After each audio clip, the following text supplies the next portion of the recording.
Nah, oke anak-anak, kita lanjut ya yang tadi. Oke, kita masih lanjutkan yang tadi. Nah, ini. Nah, mereka selain itu ya anak-anak, mereka juga harus memastikan bahwa laut tadi itu tidak tercemar oleh zat-zat berbahaya ya yang dapat mengancam kehidupan biota di bawah laut dan kehidupan mereka sendiri ya. Jadi, nelayan sebelum mereka menangkap ikan, mereka juga harus memastikan ya anak-anak, apakah di laut itu atau di tempat itu eh, tidak tercemar oleh zat-zat berbahaya ya yang misalnya itu dapat merusak kehidupan di bawah laut, kemudian bisa memberikan, maksudnya menimbulkan penyakit ya bagi orang-orang yang nanti akan mengkonsumsi atau makan hasil tangkapan ikan dari nelayan itu tadi ya. Nah, kemudian kita lanjut. Nah, ini ada sambungan tadi ya. Nah, kehidupan para nelayan pun diwarnai dengan serangkaian kegiatan yang telah diturunkan dari nenek moyang mereka ya. Nah, salah satunya adalah kegiatan seperti perayaan petik laut ya. Nah, anak-anak, maksudnya itu adalah di sini kehidupan para nelayan ini pun diwarnai dengan serangkaian kegiatan. Maksudnya penuh dengan rangkaian kegiatan ya. Nah, rangkaian kegiatan ini tadi itu merupakan salah satu turun temurun ya, atau seperti adat istiadat dari nenek moyang mereka dahulu ya. Nah, salah satunya itu ada kegiatan yang dinamakan perayaan petik laut ya. Nah, anak-anak pasti penasaran kan, perayaan petik laut itu seperti apa ya? Oke, sekarang kita lanjut ya. Nah, ini di sini ada gambar ya tadi ya yang ibu tampilkan di teks sebelumnya ya. Nah, ini. Oke, di sini ada kehidupan nelayan Indonesia ya. Nah, di sini ibu sudah siapkan teks ya. Mari kita baca bersama-sama. Nah, para nelayan dan pedagang ikan bertemu di sebuah tempat pelelangan ikan di salah satu tempat di Banda Aceh ya, Provinsi Nanggroe Aceh, Darussalam ya.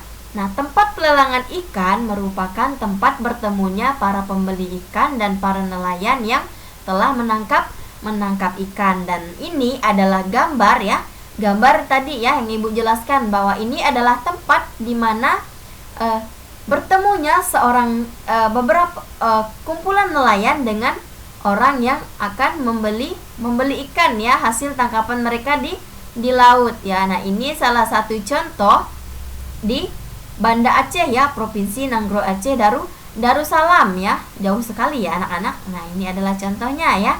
Nah, di sini tempat pelelangan ikan merupakan tempat bertemunya para pembeli ini tadi ya dengan para nelayan ya yang telah menangkap ikan di laut. Nah, tempat pelelangan ikan ramai setiap hari ya pada musim tangkap ikan. Nah, akan tetapi jika gelombang laut sedang besar dan cuacanya buruk, nah tempat ini menjadi sepi ya anak-anak. Nah, itu seperti yang ibu jelaskan di slide yang tadi ya, PowerPoint yang tadi. Kalau tempat pelelangan ikan ini dia akan ramai ketika musim tangkap ikan itu tiba ya. Nah, tetapi dia akan sepi ketika gelombang di laut atau gelombang laut itu tadi dia menjadi besar ya. Kemudian selain itu juga dia akan sepi ketika cuaca di laut itu memburuk, seperti misalnya ada angin badai atau angin topan ya. Nah, maka tempat pelelangan ikan ini tadi dia akan menjadi sepi karena para nelayan tidak akan turun melaut untuk mencari ikan. Nah, ketika para nelayan tidak melaut untuk mencari ikan, maka di pasar ini akan sepi ya. Maka ikan atau stok ikan di pasar itu akan berkurang ya, bahkan mungkin tidak ada karena cuaca tadi ya. Para nelayan tidak berani mengambil resiko ya anak-anak. Nah, di sini para nelayan tidak dapat melaut tadi ya, seperti yang ibu katakan. Nah, sehingga mereka tidak punya hasil tangkapan ikan yang bisa dijual. Nah, sedih ya anak-anak.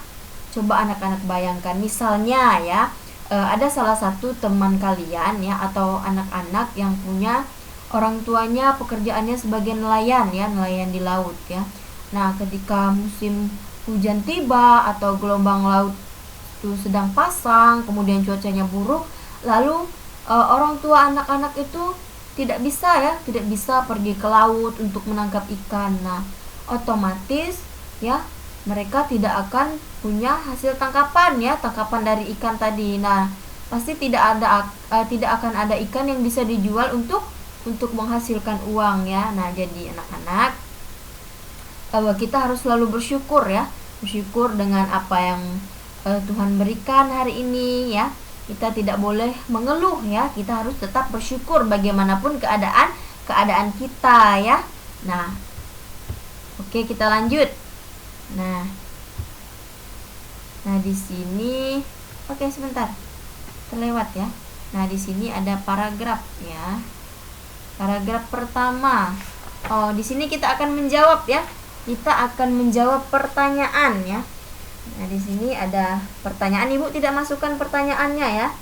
Nah, Ibu bacakan saja. Nah, di sini perintahnya, buatlah daftar hal-hal penting yang kamu temui pada setiap paragraf di dalam bacaan ya.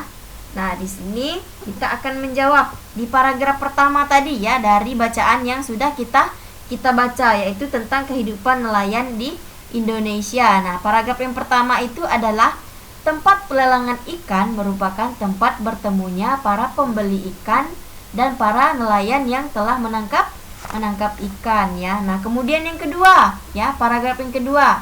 Ini tempat pelelangan ikan ramai setiap hari pada musim tangkap ikan ya. Nah, kita lanjut lagi. Nah, ini adalah paragraf yang ketiga ya anak-anak. Nah, paragraf ketiga itu ada para nelayan juga harus memelihara laut, tempat di mana mereka mencari ikan. Nah, seperti yang Ibu katakan tadi ya, para nelayan ini selain mereka menangkap ikan, mereka juga harus memelihara laut, tempat mereka mencari ikan tadi ya, agar ikan atau kehidupan biota di bawah laut itu tetap terjaga ya, tidak rusak. Nah, kemudian yang selanjutnya paragraf yang terakhir ya. Paragraf yang keempat itu adalah perayaan petik laut tadi dilakukan untuk memberikan ucapan syukur kepada Tuhan yang Maha Esa. Nah, ini tadi adalah salah satu tradisi yang ada di kehidupan nelayan tadi ya. Nah, ini salah satunya perayaan petik laut ya. Nah, perayaan petik laut ini tadi mereka lakukan untuk memberikan ucapan syukur ya. Ucapan syukur mereka kepada Tuhan yang Maha Esa ya, atas rezeki, kemudian atas tangkapan hasil yang banyak tadi ya. Nah, oke. Nah, di sini ada gambar lagi ya. Nah, coba anak-anak perhatikan, itu ada ikan yang melompat-lompat ya. Kemudian di bawahnya ada gambar. Nah, gambar sekelompok orang ya di pasar ini, di tempat pelelangan ikan. Nah, para pedagang ikan ini akan menjual hasil laut terutama ke daerah-daerah yang jauh dari pantai ya, seperti kota atau di daerah pegunungan ya. Nah, anak-anak, selain di tempat pelelangan ikan tadi atau di pasar, nah para nelayan ini tadi juga akan menjual hasil laut atau hasil tangkapan mereka tadi itu jauh dari pantai ya. Nah, contohnya itu seperti di kota ya, atau di daerah pegunungan ya, tempat di mana orang-orang atau masyarakat itu tidak bisa mencari ikan ya. Jadi ketika mereka menjual hasil tangkapan mereka ini tadi jauh dari laut, atau jauh dari pantai, maka mereka akan mendapatkan hasil penjualan yang cukup banyak ya. Nah, ini tadi contohnya ya. Nah, ini adalah contoh dari tempat pelelangan ikan tadi, atau yang disingkat dengan TPI ya. TPI itu adalah tempat pelelangan ikan. Nah, biasanya dibangun di daerah pelabuhan ikan di mana para nelayan biasa berlabuh untuk membawa hasil tangkapannya ya. Nah, ini adalah salah satu gambar dan keadaan di TPI ya, atau tempat pelelangan ikan ya. Nah, kemudian TPI ini tadi dibangun di daerah pelabuhan ikan ya, di mana para nelayan biasanya berlabuh untuk membawa hasil tangkapan mereka tadi untuk dijual kembali ya, dan bisa menghasilkan